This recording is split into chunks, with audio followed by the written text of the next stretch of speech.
Well, our gospel this morning, which was kind of a Lent-length gospel, thank you, Krista, for reading it, not me. What we read this morning is the beginning of what's called the missionary discourse, which is one of the main lectures that Jesus gives in the Gospel of Matthew. And this lecture is all about evangelism. It's about sharing the good news. But both the word evangelism and its practice did not start with Jesus. They came from the Roman Empire. So the word evangelist and the concept of evangelism was Roman, actually. When Rome was expanding its empire through military conquest, following behind the legions came evangelists. And these were propagandists who swept into newly defeated towns and said, "Good news, you now enjoy the Pax Romana." And so I think probably propaganda then worked exactly the same way as propaganda now. And people might have been pretty convinced. And so Jesus' sending out of his disciples was kind of a seditious flip of that Roman practice. Everything is flipped. So the power of Roman legions becomes authority over unclean spirits. Military destruction becomes healing. Exploitative economics of empire become freely giving without payment as you have received. Jesus' evangelists would go out and pronounce that the reign of God supersedes the reign of Rome. But there is something in these really extensive instructions about how to upend this Roman practice that catches me every time I read. Something that doesn't sit right, that confuses me. And it's the kind of confusion that makes me look a little deeper. Whatever town or village you enter, find out who is worthy and stay there until you leave. This catches me because in our modern context, Christians, especially Christians out on a missionary adventure, deciding who is worthy raises my alarm bells. So Jesus' instruction to determine who is worthy as soon as the very first thing when the disciples enter a town stands out as a little bit off from Jesus' other teachings and other action. Because earlier in the same gospel, we have Jesus instructing us to love our enemy. And usually people that we think are enemies, we don't ascribe a lot of worth to. He also warns us that human judgment is inherently faulty and that we should leave all judgment to God. Do you remember the command to remove the log from your own eye before pointing out the speck in someone else's? And we have things like my very favorite childhood parable of the Good Samaritan, a story of surprise. The story that teaches us that it is particularly the person you very least expect that is truly your neighbor. God just shatters our human expectations of people. Our Anglican tradition particularly stresses the importance of reading the Bible as a whole. We don't build our faith based on any one verse or single passage. but we build our faith on the example of God revealed in Jesus Christ. So it's important to reckon with all of these seeming discrepancies in the things that Jesus says and does. And it's important to read each section with all of the other stories of Jesus in mind. And reading today's gospel with everything else we know about Jesus in mind, I wonder, is finding who is worthy a trick question? When the disciples enter a town and find a worthy house, maybe Jesus actually wants them to pause and assess why they've made that judgment.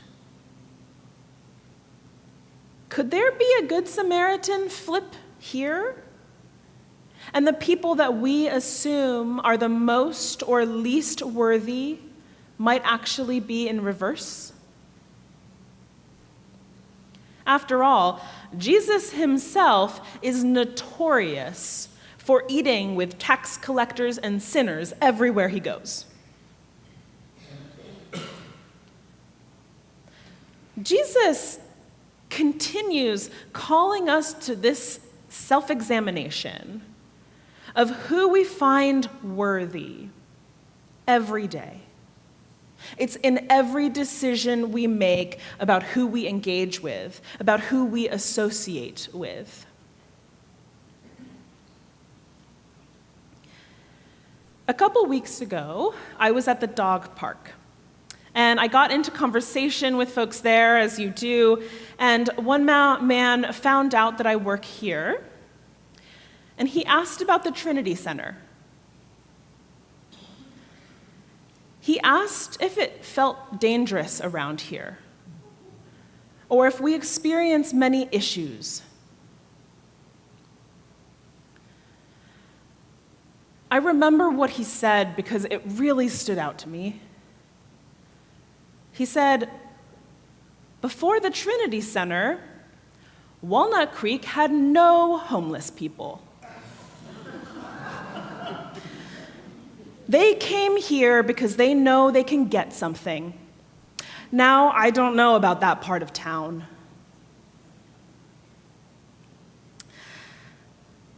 So I countered very awkwardly that most of the people I encounter who are at the Trinity Center are polite and friendly people who are down on their luck. And that it is really unfortunate that we let just a few troublemakers skew our opinion of unhoused people as a whole. But because this man came off real strong, and I wasn't particularly enjoying our conversation, I didn't elaborate. I didn't elaborate that my opinion is also skewed. That I have woken up to crass yelling outside my window.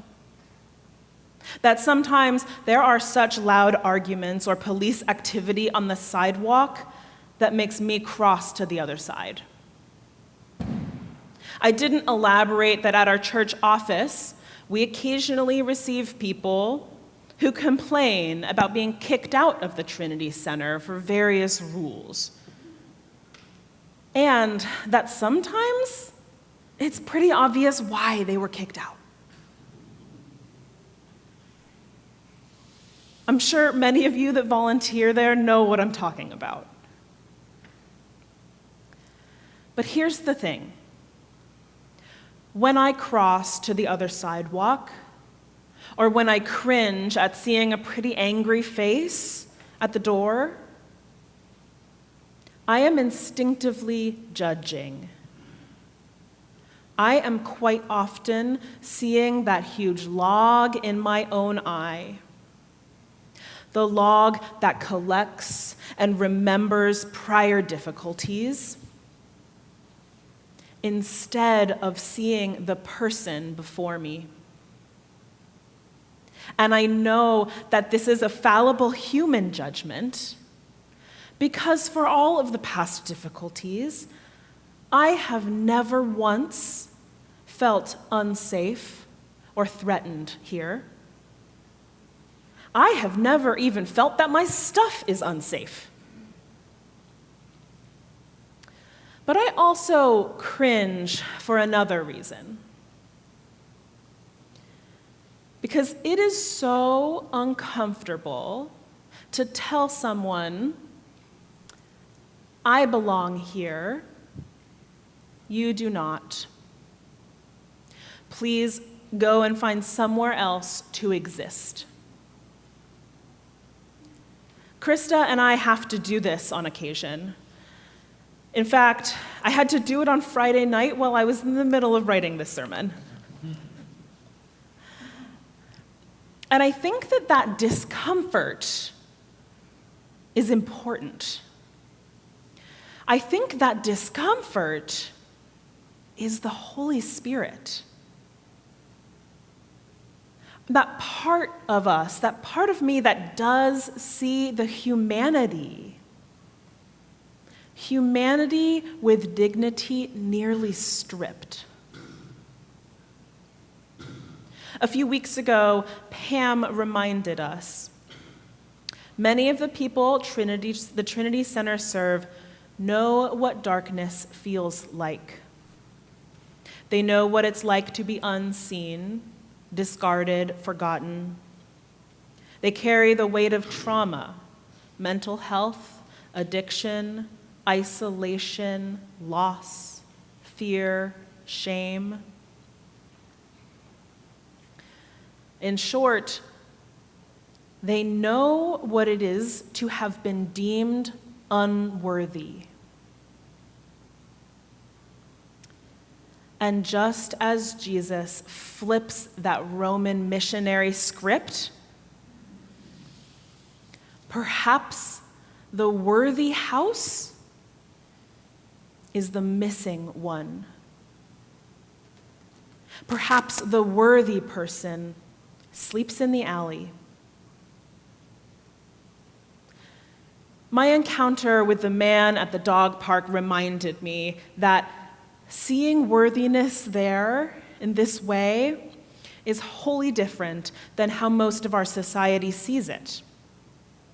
Capitalism and merit-based systems ascribe worth based on our production, our abilities, our status.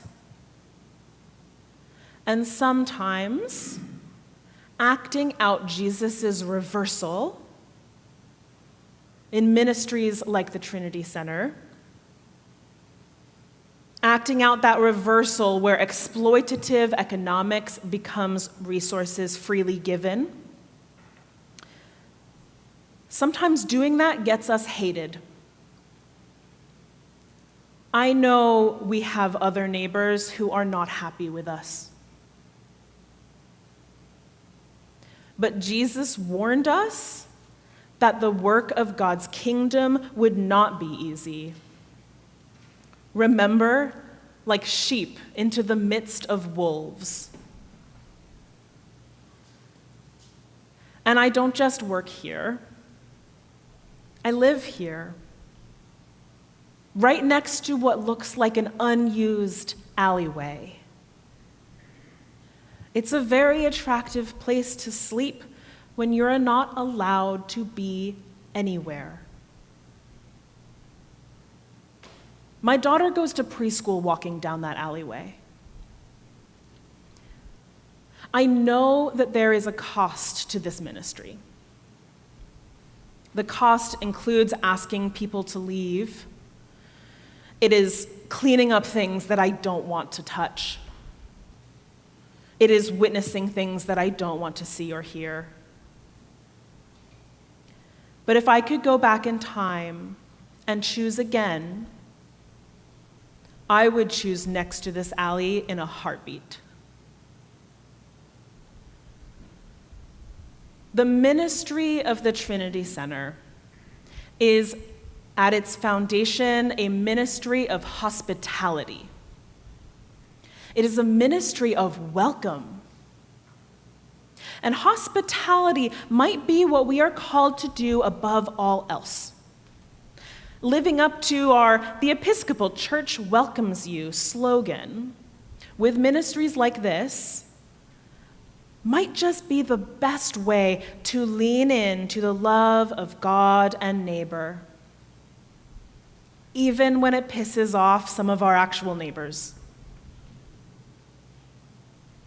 Because when Jesus condemns the towns that don't welcome the disciples as worse than Sodom and Gomorrah, what we forget is that the sin of Sodom and Gomorrah was being inhospitable, not anything else that we modernly ascribe to those words. For all of the good and bad things that people can do, hospitality is over and over again what God prioritizes. So while we wrestle with worthiness, while we question what biases our own judgments are based on, let's just be hospitable. Let's be open and welcoming, especially when the Holy Spirit discomfort is there.